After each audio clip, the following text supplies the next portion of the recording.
Muchas gracias por venir. Es mi primera vez que doy una charla. Estoy... ¿Vas a hacer la presentación? ¿Más alto? Bueno, no sé.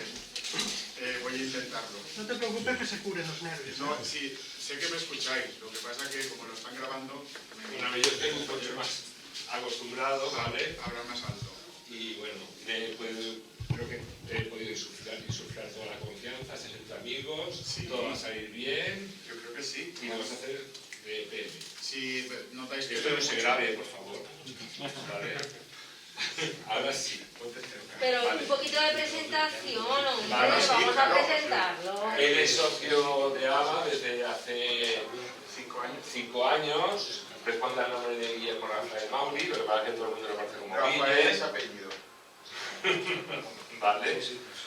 Y nada, y tenemos un vínculo familiar, y tenemos una hija preciosa, y es aficionada a la astronomía, pues ya De desde pequeñito. tiempo, desde pequeñito, y desde que entró en la asociación, pues le ha dado mucho más fuerte. Claro. Y nada, pues y ahora es cuando ya, yo, empujado por todos, se ha lanzado ya para despedirlo. A la primera charla con estos objetos que casi nadie habla de ellos porque no brillan, no son grandes, no tienen anillos, pero están ahí y merecen nuestra atención, el cinturón de asteroides. Entonces, estamos todos, empezamos. Primero vamos a recordar un poco la nomenclatura en el tema de los asteroides. Sí, perdón. bien, sí, perdón. Vale, aquí tenéis el dibujito y como indica la ilustración, un asteroide es un cuerpo celeste de un diámetro mayor de 50 metros. El meteoroide es un cuerpo celeste entre 50 micras, perdón, 100 micras y 50 metros. El meteoroide que entra de la Tierra y alcanza la incandescencia, pero no quiere decir que toque la superficie, porque cuando lo hace es un meteorito. ¿Lo he explicado bien? ¿Alguna duda hasta ahí? Pues seguimos. Los de la lluvia de Bueno, estrellas. las lluvias, gracias. Eso. Muy bien. Interrumpidme cuando queráis. Las lluvias de estrellas suelen ser polvo cósmico. No pasan de ser motas que no alcanzan la mayoría las 100 micras. Vale, sabéis lo que es una micra, ¿no? La milésima parte de un milímetro. Correcto. Imaginaos, si eso tan chiquitín, pues lo llegamos a ver cuando son ya de cierta temperatura muy brillantes. Bueno, los cuerpos menores en el sistema solar, dentro de los cuales están los asteroides. Y, en primer lugar, hablamos de los planetas enanos. Este término se adoptó en 2006 cuando destronaron a Plutón como planeta, porque se dieron cuenta que más allá de Plutón, los objetos transitorianos, había objetos similares de igual tamaño, incluso casi mayores. La peculiaridad que tienen, pues como aquí indico, sus órbitas contienen otros cuerpos menores. Dentro de esta categoría encontramos a Ceres, a objetos transneptunianos como Plutón, Eris, Makemake, el cinturón de Kuiper y en la nube de Oort ya los cometas. Asteroides. Incluye los asteroides del cinturón, los troyanos, los asteroides cercanos a la Tierra, que son los peligrosos, las siglas en inglés son Near Earth Asteroid, y los centauros. Os voy a explicar lo que es un troyano. Un asteroide troyano son los asteroides que acompañan a los planetas en su órbita y siempre están 60 grados por delante o 60 grados por detrás. El que más tiene es Júpiter. Y los asteroides cercanos a la Tierra pues son aquellos que tienen órbitas que se acercan a menos de 1,3 unidades astronómicas. ¿Vale? Esos son los que pueden ser peligrosos. Y los centauros son asteroides cuyas órbitas cruzan la franja de los gigantes gaseosos y pueden acabar como cometas. ¿Vale? ¿Se entiende lo que es un centauro? Bueno, los cometas, como sabemos, están formados por materiales volátiles que se subliman, derriten no es la palabra correcta, se subliman al acercarse al Sol por su calor. Estos son cuerpos normales del sistema solar. Seguimos. Los satélites también, claro. No orbitan directamente alrededor del Sol, pero orbitan alrededor de planetas o, como veremos más adelante, también pueden orbitar alrededor de otros asteroides. Son asteroides satélite. La distribución de los asteroides no es homogénea. Tiene huecos que se llaman los huecos de Kirkwood y no es homogénea.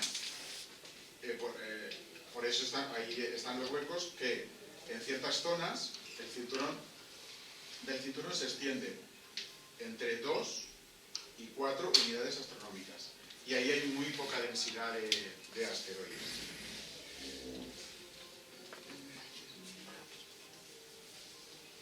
Una cosa que hay que comentar es que los de la zona más interna, los de la zona más interna giran 3 veces alrededor del Sol por cada giro de Júpiter. ¿Vale? Porque cogemos a Júpiter como referencia. Los de la zona intermedia giran entre 5 y 2 veces alrededor del Sol por cada traslación de Júpiter, y los de la zona externa entre 2 y 1. ¿Vale? Pero es curioso porque siempre gira, Sí. ¿vale?, en una relación de una fracción de números enteros, Sí, siguiendo siempre un patrón, sí. ¿vale? Lo que se dice resonancia. La resonancia, eso no hemos ocultado. Bueno, aquí tenemos los 10 cuerpos más grandes del cinturón de asteroides. Hay muchísimos, pero los más grandes son estos, que con la inestimable ayuda de Ricardo hemos recreado aquí Muy entretenido, a escala de la Luna. pero varias semanas. Sí. Si esto es La Luna, esta es la Luna, ¿vale? Bueno, ahora voy yo como de azafato, Muy bien. Mi ayudante. ¿vale? Esta es toda escala. Esta luna tiene unos 30 centímetros, ¿vale?, de diámetro. Y aquí tenemos al mayor para que veáis la comparación. Que tiene casi 1000 kilómetros de diámetro. ¿Vale? Este cabría en la península ibérica, ¿vale? Más o menos. Podéis ir pasando por ahí. Solo Ceres y Vesta, que son los más grandes, tienen, mejor dicho, el 40% de la masa total del cinturón de asteroides. Son los más masivos. Los he ido en orden. Vesta. Pues sí. Sí.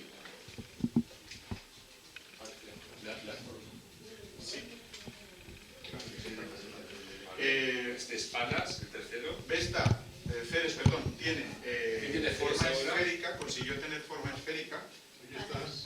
Esta. Ceres. ¿Lo tienes? Higia. Como decía, tiene forma esférica porque al ser suficientemente masivo, la fuerza de gravedad de su masa ha modelado el contorno y lo ha redondeado. Y literalmente. Cada vez veis que son más patatitas. Sí, y ya no son esféricos. ¿Habéis entendido por qué Ceres llegó a ser esférico? ¿Es esférico? Eso pasa. Pues masa. En la fuerza de gravedad que adquiere al tener esa masa, redondea y amolda el contorno del objeto. Higia. Tienen, lo que pasa que no lo veréis, pero hemos puesto cada uno de ellos a escala de la Luna, todos. Los nombres, son los 10 más grandes. Es un Ferrero Rocher. Esto utilicé las recreaciones en 3D que hay en Internet para hacerle la formita. Pero Aquí tenéis a la Luna y en comparación, Cibele, como la diosa Cibele, exacto, Cibele no conducta, que tiene una forma. Y Eunomia. Curiosamente, Eunomia. el más grande, que es Ceres, es un planeta enano, se considera planeta enano, pero es el menos planeta, y me explico. Los planetas rocosos tienen una composición con núcleo de metal, manto, corteza, pero Ceres no. Ceres no es así, tiene un núcleo de hielo. Y Vesta sí que tiene una composición y su interior es como un planeta rocoso, con núcleo metálico, manto y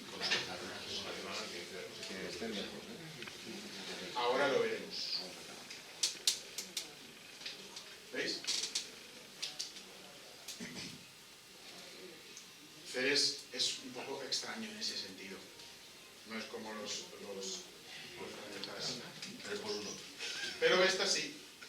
Vesta tiene su núcleo metálico, su manto, la corteza. ¿Qué? Así voy. Aquí hay que hacer un inciso que a mí me pareció muy curioso. Hubo posiblemente más Vestas, ¿vale? Pero se destruyeron por impactos entre ellos. Dando así origen a los meteoritos metálicos. Sí, hubo más, pero bueno, luego lo veremos por culpa un poco de Júpiter también. Hubo ahí mucho caos pero ha dado origen a los meteoritos metálicos, las Vestas destruidas. Fueron visitados tanto Ceres como Vesta en 2011 y 2015 respectivamente por la sonda DAM, que luego veremos. Es una sonda que tuvo dos hitos bastante importantes en la historia de la astronomía. Y seguimos con los asteroides potencialmente peligrosos. A ver, esto hay que tenerlo en cuenta, porque el impacto de asteroides en el pasado ya ha causado dramas grandes en nuestro planeta y puede haber más. De hecho, se están vigilando. ¿Cuándo son potencialmente peligrosos? Cuando superan los 140 metros de diámetro. Eso ya es una piedra grande. La distancia mínima del cruce de su órbita con la nuestra está por debajo de media unidad astronómica. Cuidado, 75 millones de kilómetros. Puede ser peligroso. Se está trabajando para reducir la peligrosidad y evitar impactos. Aún de una manera muy teórica, pero bueno, ya empezamos a saber cosas como, evidentemente, detectándolos con cierta antelación y impidiendo su caída. Ahora os explicaré después cómo se podría hacer.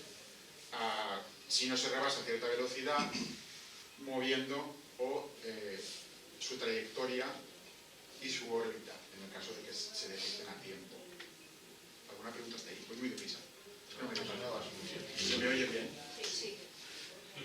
Vale, pues ahora vamos a ver algunos ejemplos. Ay, Mati, ¿estás ahí? Sí. Me acabo de dar cuenta, perdóname. Estoy tan nervioso, voy a ver. Perdona. Esto contas es un 10. Y eso que soy comercial y vendo a la gente, pero cuando tengo que hablar con más de 3 delante de mí. Pero bueno, los impactos de asteroides a lo largo de la historia de la Tierra. Bueno, el más famoso, el cráter de Chicxulub, en la península de Yucatán, entre la península de Yucatán y México. Sí, a ver, esto es una recreación. No se ve así. Se han hecho prospecciones desde satélite y con diferentes modelos se sabe más o menos lo que hay debajo del mar. Es uno de los... Disculpa, la chuleta. Es el que extinguió a los dinosaurios, entre otras cosas, y mide 180 kilómetros de diámetro. Sí, es increíble. O sea, el castañazo, si me permitís la palabra, debió ser brutal para provocar lo que provocó y, claro, la huella que ha dejado hasta nuestros días es muy grande. ¿Y por qué sabemos que fue un cataclismo a nivel planetario? Por la capa de iridio, que los geólogos lo saben bien, quedó alrededor de toda la Tierra entre el Cretácico y el Terciario, rodeando toda la Tierra, porque del impacto, como sabemos, levantó muchísimo residuo, tapó el Sol, una reacción en cadena, se extendió, bueno, todo, y la capa de iridio luego se posó y está ahí por toda la Tierra y coincide que está entre el Cretácico y el Terciario. Si queréis verla muy bien, buscad en internet y en el pueblo de Alicantino de Agost, En agosto se ve perfectamente, es una capa muy chulo. negruzca entre el Cretácico y el Terciario. A ver, está todo el mundo, lo que pasa es que tiene que coincidir que sea un afloramiento bien visible, ¿vale? Porque la capa esa puede estar todavía enterrada o puede haber desaparecido en agosto. Sí, por favor. ¿Se sabe más o menos el diámetro El diámetro del asteroide se calcula que era un poco más de 1 kilómetro. O sea, imaginaros, como un Ceres, muy bestia. ¿Vale? Perdón, he dicho, Ceres son 1000 kilómetros. Sí, bueno, Ceres ya. 1 kilómetro. No, si cae Ceres nos mata. Disculpad, me he confundido con la escala. Sí, alrededor de 1 kilómetro. Levantó el manto, o sea, llegó al manto. Sí, a ver, la velocidad que cogió al caer y el impacto y la inercia brutales, la corteza la fundió y llegó a tocar el manto, por eso sacó Exacto, claro, iridio, imagínate, El iridio viene de fuera. y tan bueno, Es un elemento, sobre todo extraterrestre. por la corrección. Por eso esa capa solo está ahí, no hay más iridio, efectivamente. Sí, es un elemento rarísimo en la Tierra. Entonces en la Tierra no hay. Y El que hay es que ha venido de fuera. Del impacto de... sobre todo. Pero es que sí la que verdad hay. es que sí que es Y una otros. capa uniforme que corresponde siempre exacto. en el límite cretácico terciario. Iridio hay, pero esa Entonces, capa por eso se sabe así, con tanta certeza que es un asteroide, porque se lo estuvo barajando durante mucho tiempo, porque en el registro no solo los dinosaurios, sino los amonites, muchas criaturas marinas, belemnites, reptiles marinos, dinosaurios, el 70 y pico por ciento de la vida en la especies, Tierra, de repente, ¡pum!, desaparece. es un efecto en cadena. Primero se mueren las Sí, plantas porque sí. no tienen sol. Dicen que toda criatura por debajo de medio metro murió, por encima de medio metro murió. Luego hay mucha abundancia porque los herbívoros mueren. Los carnívoros tienen una época de superbonanza, pero después se mueren todos. Ya no hay nada más que comer. Seguimos. Bueno, el bólido de Chelyabinsk. Este es el más reciente. Es el que en 2013 pasó y se desintegró y estalló antes de tocar el suelo en Rusia. Qué lástima que no le diera Putin en la cabeza. Porque podía haber estado allí y nos hubiéramos librado de un marrón. Bromas aparte, durante décimas de segundo, después de entrar en la atmósfera, unas décimas de segundo, fue más brillante que el Sol. ¿Vale? Hasta que estalló. Sí, en 2013.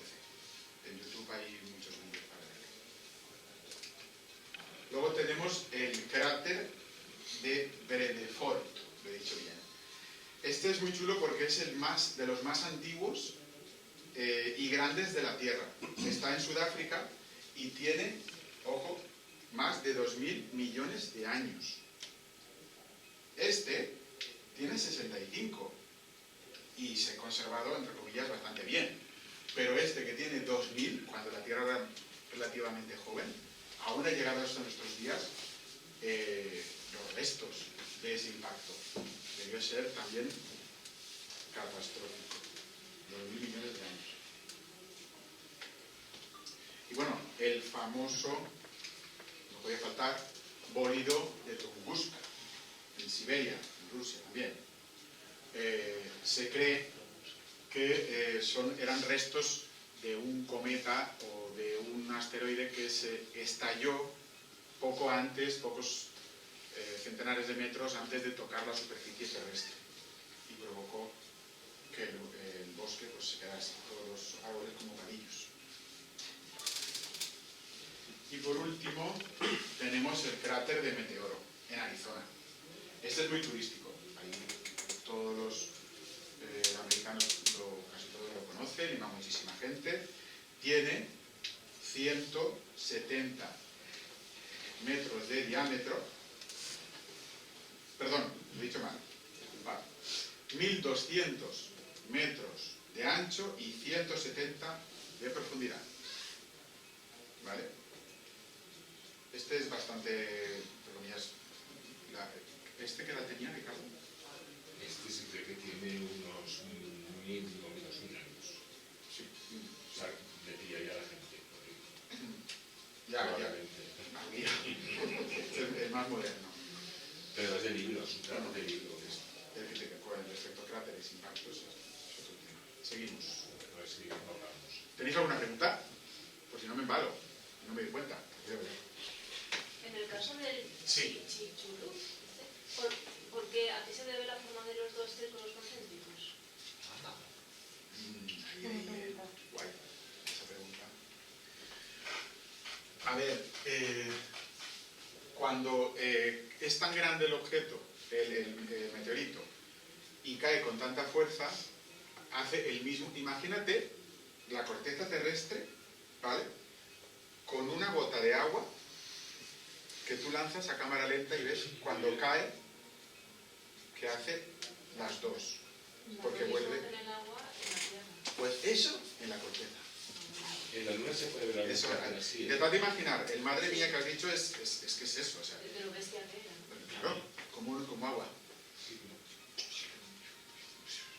Es un poco bastante inimaginable. Pero cuando con el ejemplo de la gota de agua te das cuenta de lo brutal que fue para que la corteza se quedara así. El hecho de que el meteoro no quede ni rastro de él, no sé, que es verdad, es porque se derrite del impacto, ¿no? Sí, Obviamente. No sé, pues unos cuantos millones de bombas atómicas. Han estado hacer prospecciones por ahí y tal, pero claro que estaban igual. Sí, Es que se llegó a hundir a todo el globo, Sí, todo, sí. todo. Y no fue- levantaría Claro, hasta... y no fue el impacto en sí, lo que mató fue el invierno ese que hubo. Correcto, el impacto mató ahí, que bueno, ahí debió ser una pasada. Sí, Pero luego, años posteriores, llegó a ser planetario y pasó todo lo que pasó.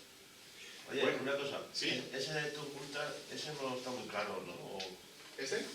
A ver, no se sabe si eran restos de un cometa o de un asteroide. Sí, Se sabe que no llegó a impactar. sí, pero no hay Estalló restos antes. quiero decir que no hay restos de su material tampoco. No. Es un poco misterioso, ¿no? Por eso lo que más se acepta es que fuera un cometa. Porque tienen más materiales que se subliman y al entrar en contacto con la Tierra estalló antes y como no han encontrado nada, ni cráter ni nada. Solo por la distribución de los Sí, árboles. correcto, gracias Ricardo. Los árboles cayeron como... Es como si se hubiera estallado mucho antes de llegar. Sí, antes de caer. Están alrededor, como una onda expansiva, a su alrededor caídos todos en la misma dirección. Seguimos. La formación del cinturón de asteroides. Hay dos teorías, que la comunidad astronómica pues son las que más se valoran y se aceptan. La primera es la hipótesis del gran viraje Júpiter pendular o con su acepción marina, el gran track, que es un término marino en inglés que es cuando le das al timón muy fuerte y el barco cambia de rumbo muy bruscamente. ¿Qué dice la hipótesis del gran viraje? Que Júpiter, en una etapa anterior del sistema solar, estaba mucho más cerca del Sol, y con lo grande que es y la fuerza de gravedad que tiene, se metió en la zona natural donde estaba la mayoría de los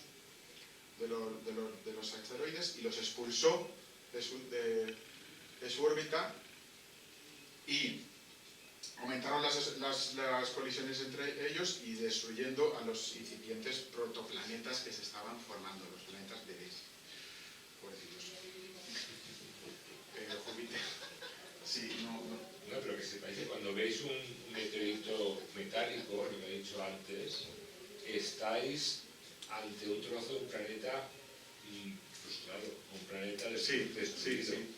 Que ya se había diferenciado todo. Lo que decía de los vestas destruidos, pues posiblemente Un trozo fue de manto, un trozo de corteza, por de sus culpa vestas. de Júpiter en su...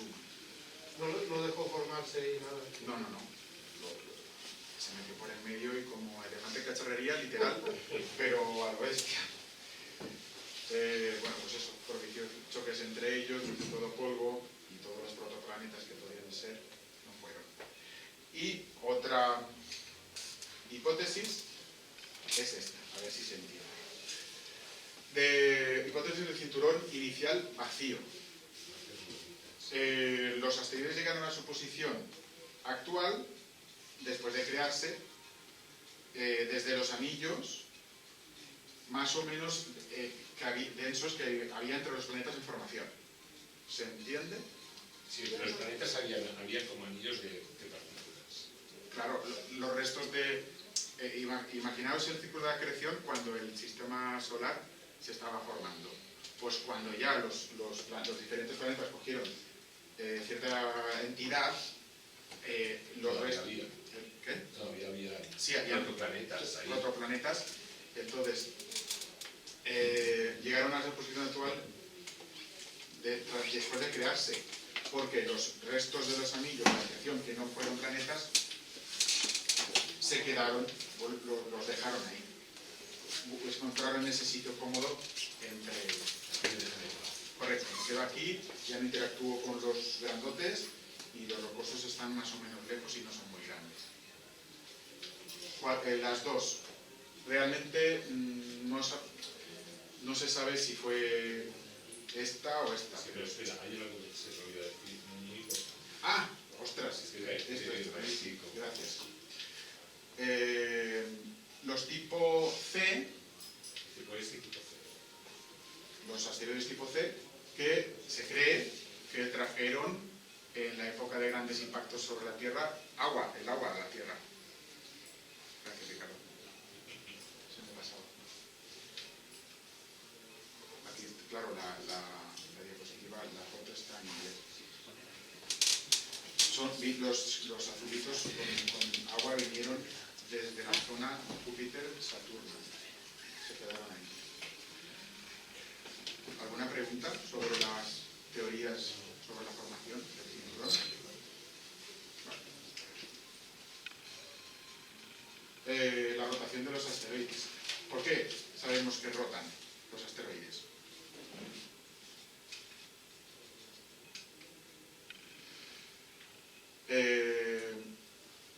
Por la curva de luz que emiten debido a su forma irregular. Cuando les da el sol, se observa que, como no son tipo patatas, más o menos, ¿vale? Así burdamente dicho, la curva de luz que emiten al girar va cambiando. Entonces dices, ostras, ¿por qué cambia? Porque gira. ¿Perdón? Voy a hacer la zapato un poco también. Ah. Vale, estaría así, poco brillo y ahora mucho más. Porque se mueve. Vale, va girando y va cambiando el brillo y Por su forma eso irregular. va a luz. Y gracias a eso también podemos determinar qué dura cada día en un asteroide, perdón.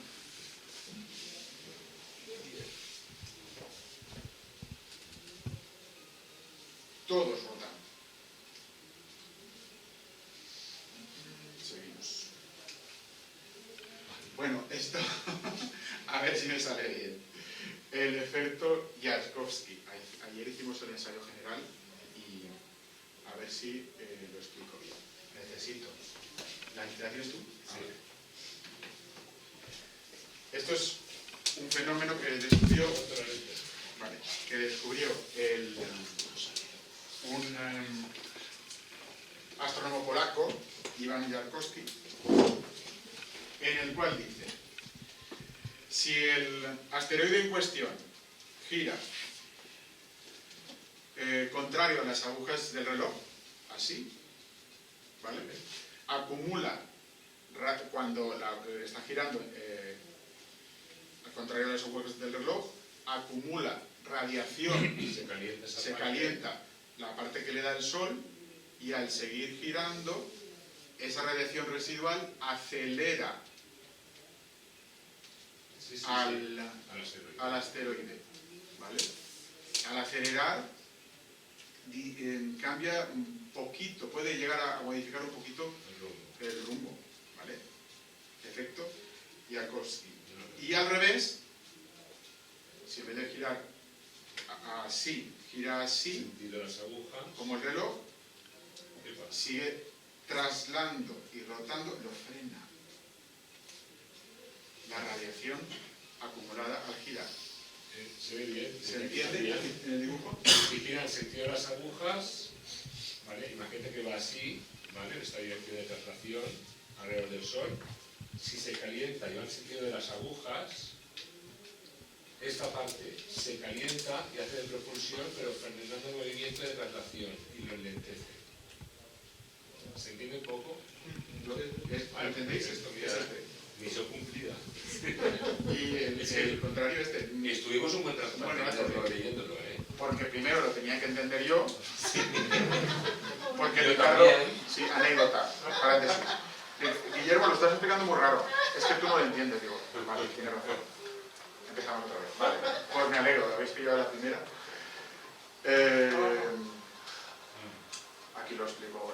Este efecto se produce cuando las órbitas de cuerpos relativamente pequeños, como las de los asteroides, son alteradas por la absorción de radiación solar a causa de su rotación.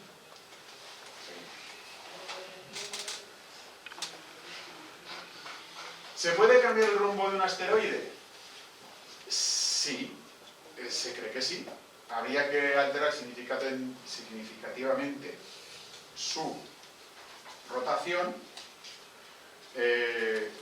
impactando lo más lejos posible del eje de rotación, ¿vale?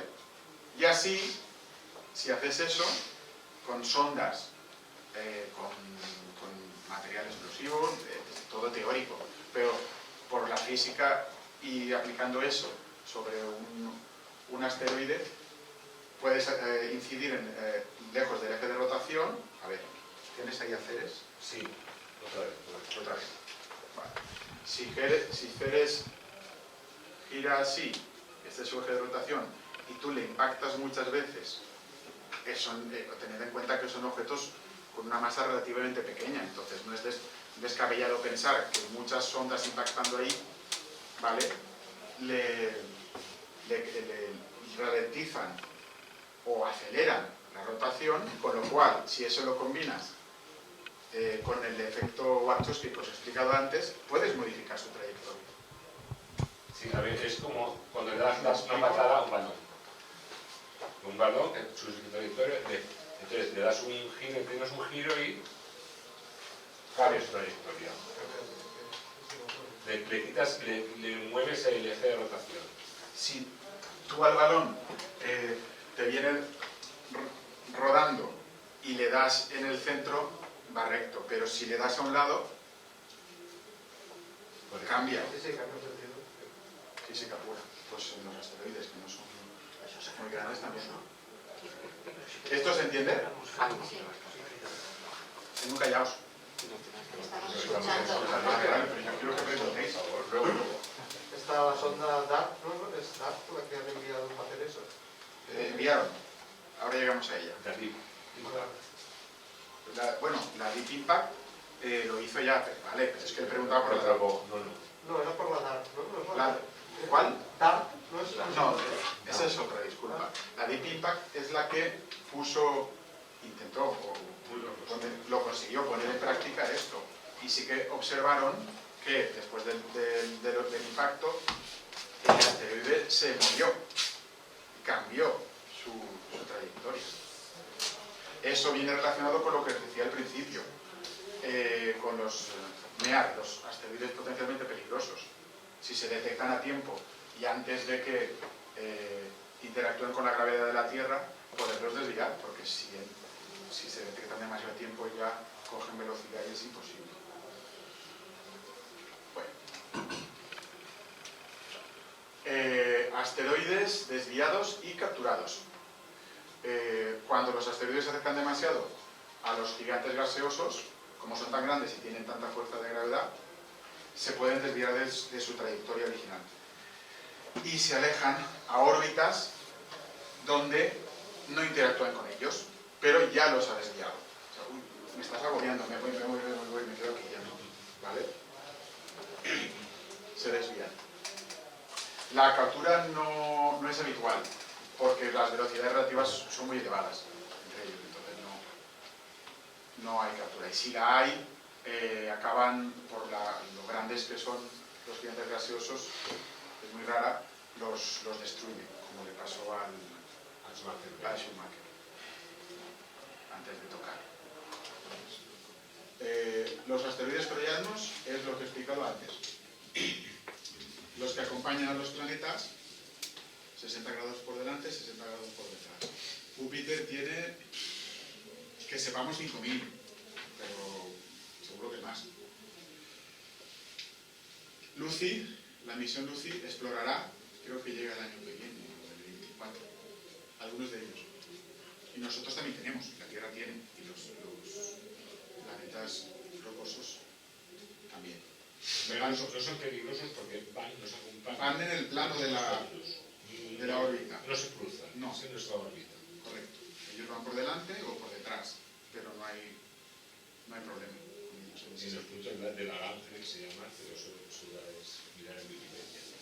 No podemos, vamos bien de tiempo, podemos explicarlo. Vale, son puntos de estabilidad dentro de una órbita. ¿Vale? La prudencial son los 60 grados hacia un lado hacia otro, ¿vale? Que se mantienen ahí, pero en otras posiciones estaría de alguna manera inestable, o demasiado cerca del planeta o demasiado lejos. ¿Vale? Esta es la zona de estabilidad. Punto Lagrange. Seguimos. Los asteroides binarios, como os decía antes, hay asteroides que tienen satélites, que van en pareja o incluso tríos. Se lo montan muy bien. Hasta 3 a la vez. Este ya está.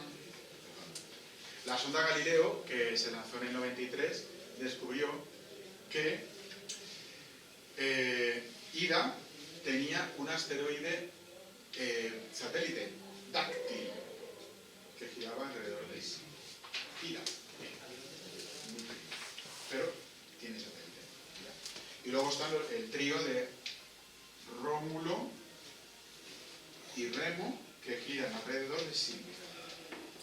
Silvia estaba en la captura. Sí, una de las chiquititas. Sí, pero tiene dos más pequeños que son... Los fundadores del mundo. Correcto. Y alrededor de Silvia también. Seguimos. Las misiones a los asteroides. Hay muchas. Aquí os he puesto, pues, desde el año 89, los que visitaron, año, misión y asteroide que visitó, y así. Ahora voy a decir todas. La más interesante, sin duda, es esta. La TAM. ¿La que comentabas tú? No, yo me sonaba una misión DART para empujar los asteroides, pero igual No, la la que comentas tú es la Deep Impact. No, es DART. ¿Perdón? Es DART. Correcto. No, que no es Big Impact. Hay una posterior, se llama DART. Dar, vale, esa no la conocía. Pero eso no ha impactado todavía. No, esa es tan buena. está de viaje. Esa va, pero va. No es tan buena. A partir del 2022, como está en gris, eso es porque todavía no se ha mandado. Supongo que está en el proyecto. Sí, hay otra que llegará este año, pero me detengo en la DAM, que visitó Ceres y Vesta. Se lanzó en el 2007, ¿vale? Perdón.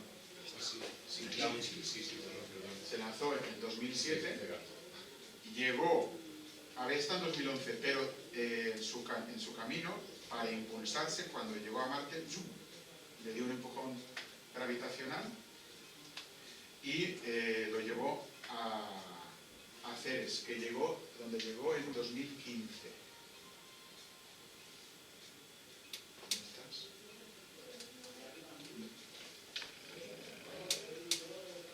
¿Vale? Tiene dos hitos muy chulos esta misión, la DAM. Fue la primera misión que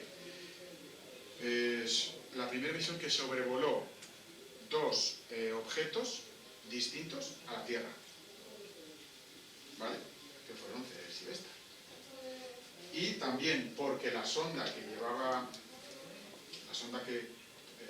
la misión fue un gran avance tecnológico en astronáutica, porque llevaba un propulsor de iones, que no es tan rápido como otros propulsores, pero es muy eficiente porque dura mucho, ¿vale?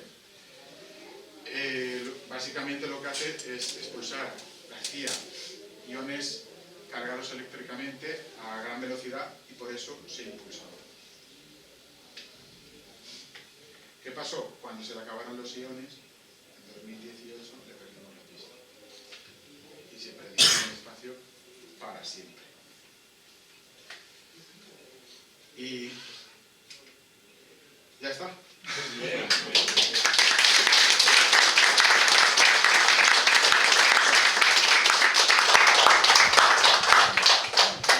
Si me he dejado algo por el camino, queréis comentar algo. Y esto del tema de los asteroides no lo has dicho, pues así lo escuchamos todos y aprendemos. ¿Alguna pregunta?